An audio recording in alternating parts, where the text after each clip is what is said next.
Hi, this is vlog post number 7, and this is going to be on the barrier and light, I believe.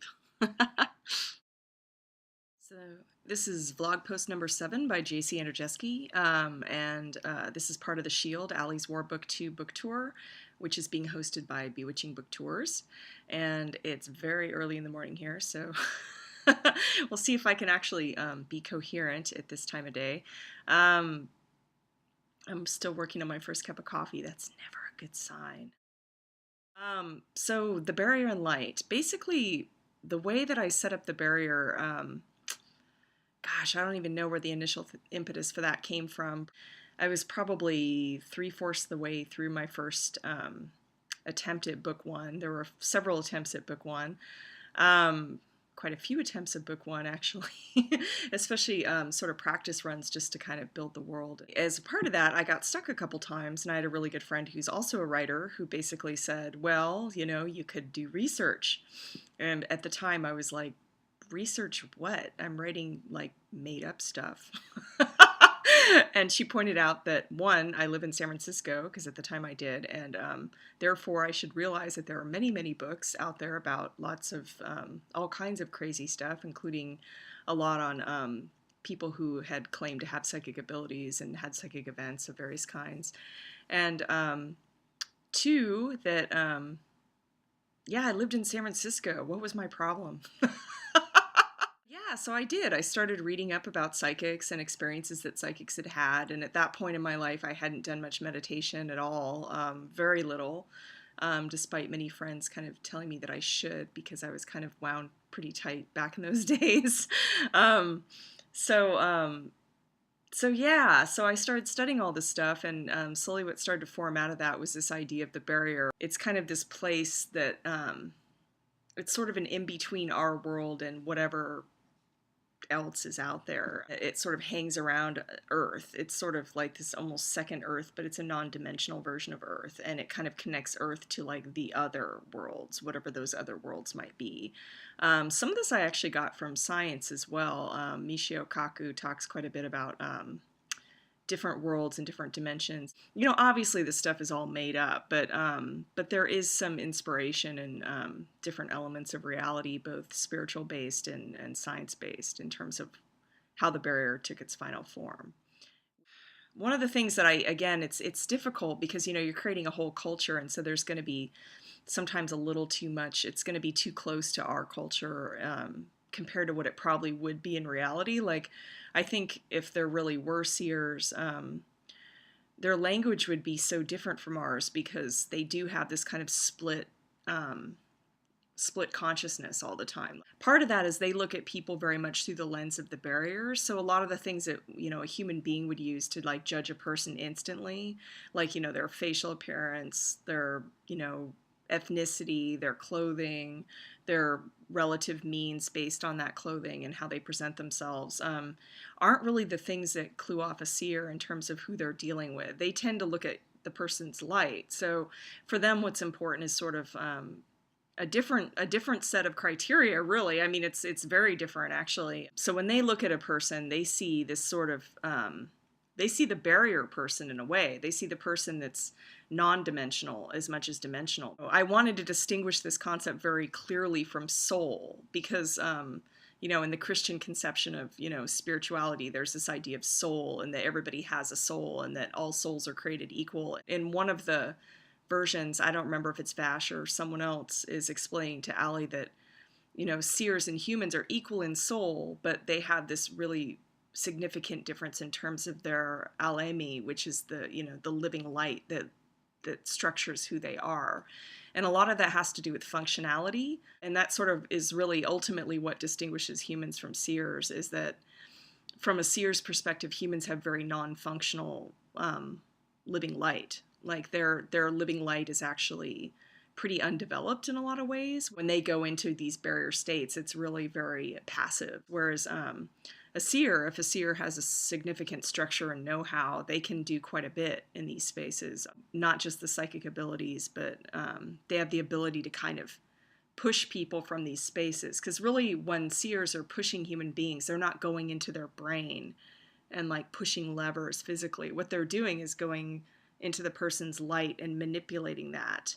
And again, this is sort of based on conceptions of mind that are very non-Western in a lot of ways, like the idea that essentially the brain is more of a radio. It's not so much of the generator of thoughts, but more the catcher of thoughts.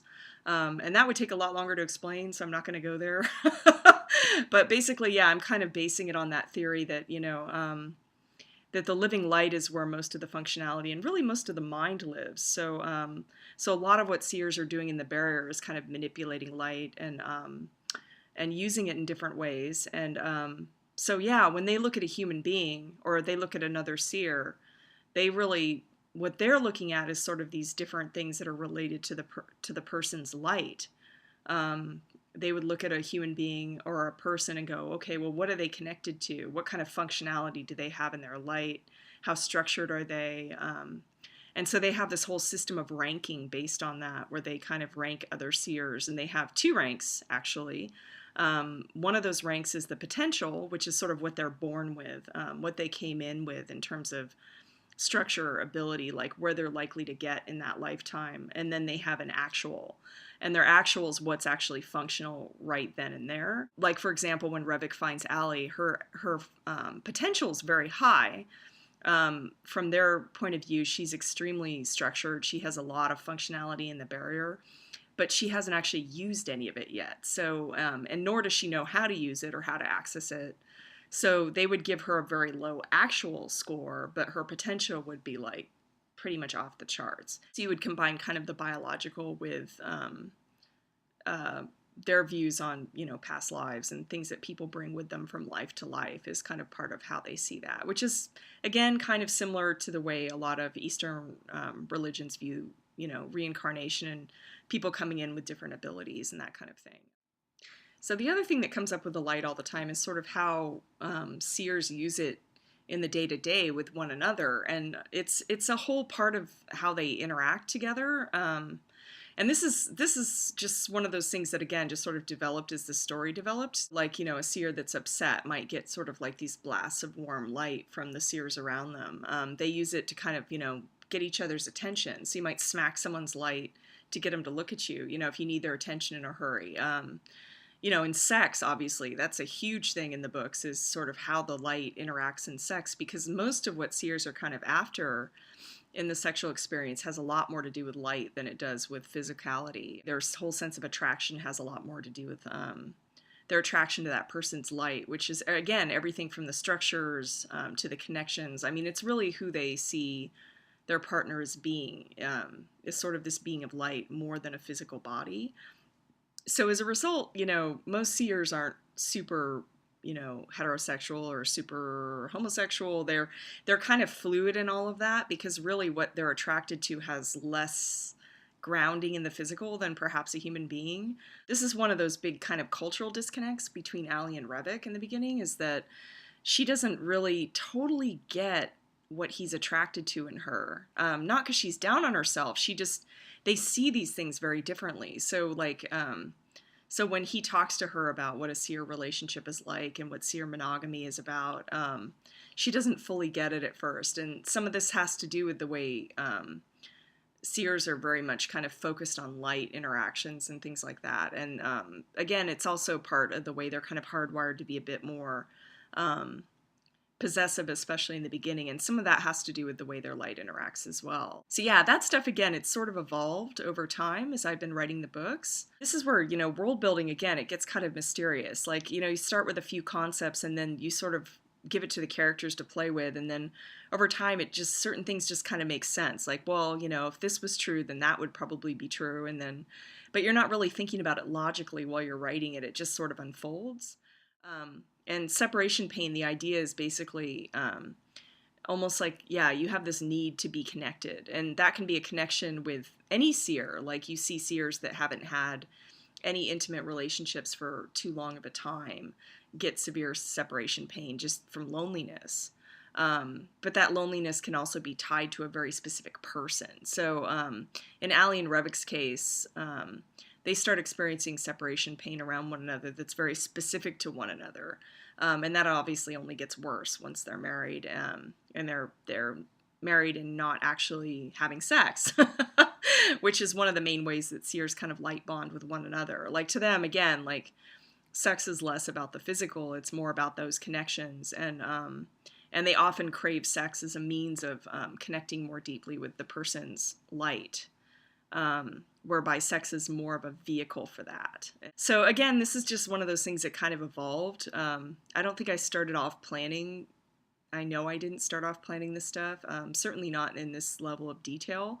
I think that initially the whole idea of the sex pain, separation pain thing was just a way to kind of add tension between Allie and Revik in the beginning. Yeah, and that just developed into this whole kind of cultural component to seers in general, which has to do with these rules and kind of cultural adaptations they would have made over time to this element of light and how they react to one another's light and how difficult they find it to be in that kind of separation pain and how that would have, how it would have impacted their culture over time. Because obviously, if we were in pain because we couldn't either be with a specific person or with any person. And, and some people could argue that, a lot of lonely people are in a great deal of pain.